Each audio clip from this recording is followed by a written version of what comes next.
Gerą dieną.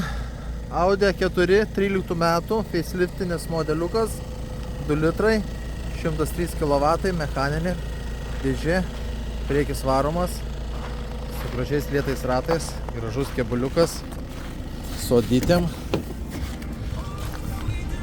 su didelė navigacija spalvotom, 270 važiavusi. Pakeisti tepaliukai, diržai, tepalo siurblys, kad nebūtų per šalčius problemų, kuriasi puikiausiai, kėbulas lygus, gražus. Automobilio kaina 7150. Jeigu domina, prašome skambinti, rašyti, suteiksim daugiau informacijos, kas keista, kas daryta. Prie -30 be problemų kuriasi, galite atvykti patys įsitikinti. Tad šiandieną tiek, iki kitų susitikimų.